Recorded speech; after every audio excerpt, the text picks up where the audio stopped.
देशव्यापी संप बुधवार दिनांक 20 मे रोजी आम्ही पुकारलेला आहे।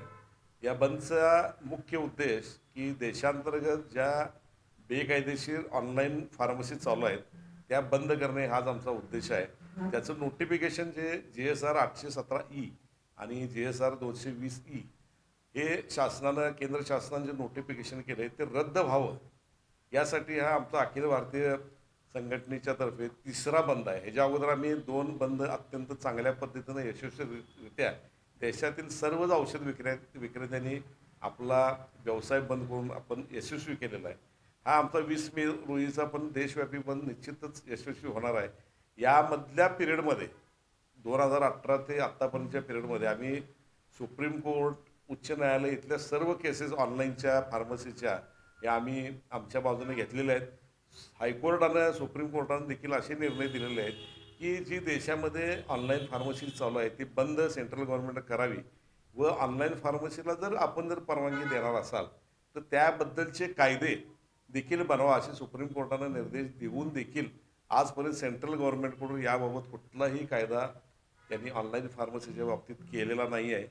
म्हणून आमचा हा बंद आहे। एकतर आम्हाला कायद्याअंतर्गत आम्ही व्यवसाय करत असताना ज्यांना कायदाच अस्तित्वात नाही अशी लोक ह्या व्यवसायामध्ये औषध विक्री करत आहेत, जेणेकरून सामाजिक स्वास्थ्य बिघडवत आहेत। यामध्ये रूल 65 अंतर्गत फार्मसिस्टच्या उपस्थितीमध्ये व डॉक्टरच्या प्रिस्क्रिप्शनप्रमाणे आम्ही औषध विक्री करत असताना ऑनलाईन फार्मसीमध्ये या सर्व गोष्टी कुठलाही नियम पाळला जात नाही। तिथं फार्मासिस्ट आहे का नाही याची शहानिशा होत नाही। डॉक्टरचं प्रिस्क्रिप्शन कोण डॉक्टर देतं, कुठल्या कॅटेगरीला देतो याचं देखील कुठलंही व्हेरीफाय न होता अतिशय घातक अशी औषधं, ज्याला आपण झोपेच्या गोळ्या म्हणू किंवा नशीची औषधं म्हणू किंवा इतर सर्व गोष्टी, ॲवर्शन स्पिल असतील, अशा सर्व औषधं या ऑनलाईनच्या माध्यमातून उपलब्ध इझिली होत असून सामाजिक स्वास्थ्य बिघडत आहे। त्यामुळे ह्या गोष्टीला आमचा अत्यंत मोठ्या प्रमाणामध्ये विरोध आहे। देशामध्ये 12.5 लाख केमिस्ट ही औषधांची सेवा आपल्या संपूर्ण भारतातील केमिस्टला देत असताना तिथं कुठलाही रुग्ण किंवा कुठलीही जनतेला औषधं उपलब्ध होत नाहीत, जेणेकरून औषधं मिळाली नाहीत म्हणून एखाद्या जनतेला त्रास झाला असं न होता आमची एवढी संख्या असताना देखील ऑनलाईन फार्मसीला परमिशन देणं हे आमच्या व्यवसायावर येणारं गंडांतर आहे असं समजतो। त्यामुळे आमची एक विनंती म्हणून आम्ही केंद्र शासनाला वेळोवेळी कळवून देखील त्यांनी ऐकलेलं नसल्यामुळं लोकशाहीचा प्रमुख मार्ग म्हणजे संप करणं, ह्या संपाला लोकशाही मार्गाने आम्ही सामोरं जात आहोत। या संपानंतर देखील सेंट्रल गव्हर्नमेंट निश्चितपणे आम्हाला याबाबतची दखल घेऊन आमच्या या मागण्यांच्यावर रास्त विचार करेल अशी आमची संघटनेच्या वतीनं अपेक्षा आहे। या कोल्हापूर जिल्ह्यातील सर्वच केमिस्ट, या 4,000 केमिस्ट या संपामध्ये एक दिवसाच्या सहभागी होतील।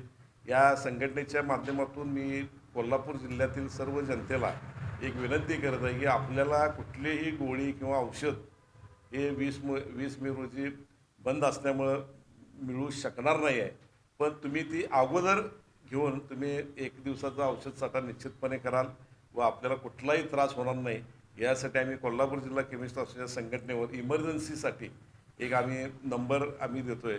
त्या नंबरला जरी संपर्क साधला तरी त्याच्यावर आपल्याला इमर्जन्सीसाठी औषधं निश्चितपणे उपलब्ध होतील। आपल्या जनतेच्या प्रमुख म्हणजे विषय असा आमचा आहे की जनतेला कुठलाही त्रास होता कामा नये, हा देखील आमचा प्रमुख विषय आहे।